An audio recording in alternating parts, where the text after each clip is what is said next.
Zanzibar ikaondoa rasilimali ya mafuta kwenye nchi ya muungano.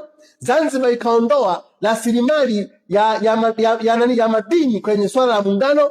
Zanzibar ikaondoa swala zima la gesi kwenye masuala zima ya muungano. Wakayaondoa haya masuala kwenye muungano. Maana yake ni kwamba wao sasa swala watakusanya wao au watafaidika wao, sio tena litaweka kwenye kapu la muungano.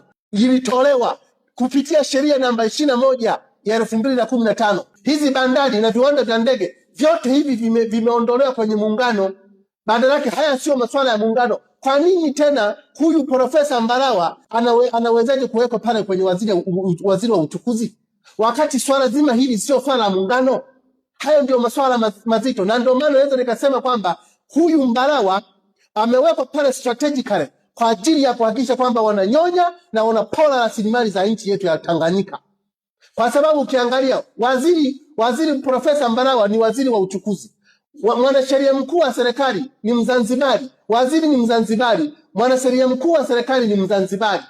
Maana yake mwanasheria mkuu wa serikali, maana yake mikataba yote tunayoingia leo, hauwezi ukasema kwamba huyu mwanasheria mkuu wa serikali akawa na uchungu na rasilimali zetu za Tanganyika. Yeye ni Mzanzibari, wakati mambo swala yote yanayohusu uchumi Zanzibar wamejiondoa kwenye muungano. Sasa anaenda kusaini mikataba inayohusu gesi kwa mfano, mikataba inayohusu madini kwa mfano, mikataba inayohusu makaa ya mawe kwa mfano. Mwanasheria mkuu wa serikali inamuuma nini? Itamuumaje? Huyu mwanasheria mkuu wa serikali ni Mzanzibari.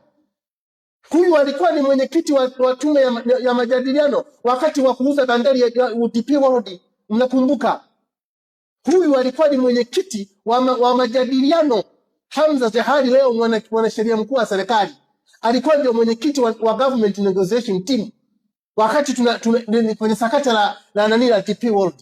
Je, yeye hawezi kuwa na maana yake ni kwamba hawezi kuwa na uchungu wowote kwenye issue zinazohusu Tanganyika kwa sababu yeye ni Mzanzibari, wakati rasilimali zao Zanzibar zimeondolewa.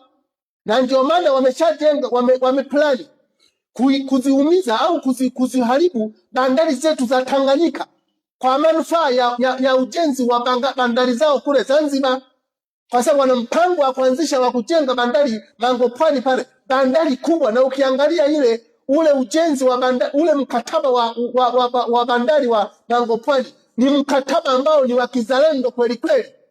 Wamesuka mkataba ambao utakuwa na win-win situation, kiasi kwamba mwekezaji yote atakayekuja pale Zanzibar kwenda kuwekeza pale Mangopwani lazima awe yani serikali ya Zanzibar na yeye mwekezaji watakuwa na win-win situation tofauti kabisa, ni contrary kabisa na ule mkataba uliosainiwa katika huku Tanganyika wa DP World. Kwa sababu huu mkataba wa DP World unachukua rasilimali, unampa Mwarabu, unachukua rasilimali zetu, tunamkabidhi mwekezaji au huyu ambaye hajawekeza chochote, ambaye ametajwa kwa mujibu ametungiwa na sheria kwamba huyu ataleta support, yani atawekeza dola za Marekani milioni 650, nafikiri milioni 250 ndani ya miaka mitano. Ndani ya miaka mitano, wakati sisi tumewekeza zaidi ya shilingi trilioni moja pale. Maana yake huyu DP World hajaofa kitu chochote, halafu leo anachukua 40% ya mapato, yeye ndio anayekusanya. Sijajua kama mnanielewa. Maana yake ni kwamba huyu hata usalama wa bandari yetu utakuwa ni mdogo. Na ndio maana mwaka jana ilipiga kelele kwamba kuna makontena ya silaha zilikuja zikapita pale bandari ya Dar es Salaam. Ilikuwa ni rahisi, maana yake hawa watu walifanya mpango huo kwa sababu walikuwa na lengo la kupitisha mambo kama haya.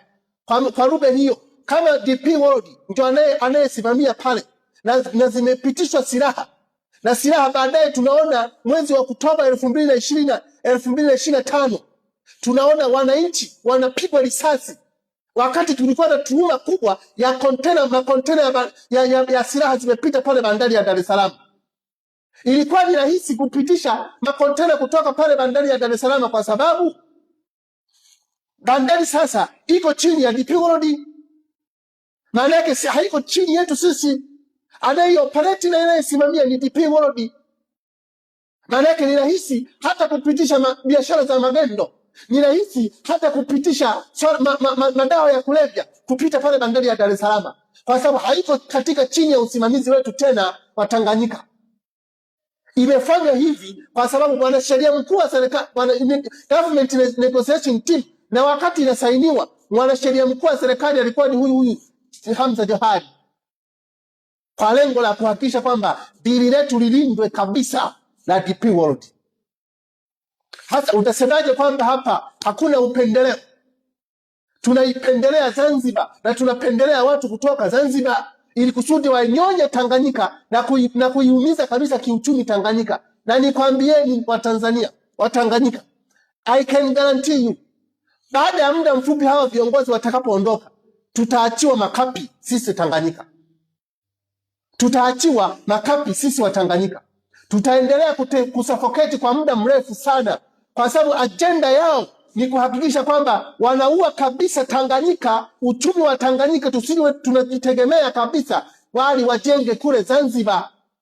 Kwa sababu unapojenga bandari ya Mangopwani na huku bandari za Tanganyika mmeshazimiliki nyinyi, maana yake mtazuia mizigo kuingia huku Tanganyika, badala yake mizigo itashuka pale Zanzibar.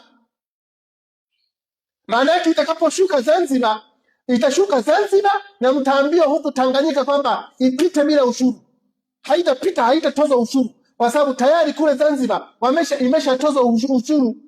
Maana yake sisi wa Tanganyika huku yaani bila kueleza ukweli, lazima uwe na akili.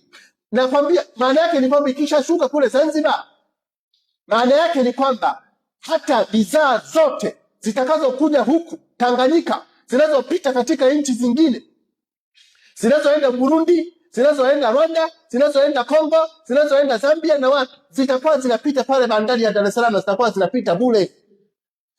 Yaani maana yake sisi wa Tanganyika tutakuwa hatuwezi kutoza tena. Ndio mpango wao watu wa Zanzibar. Tumieni akili.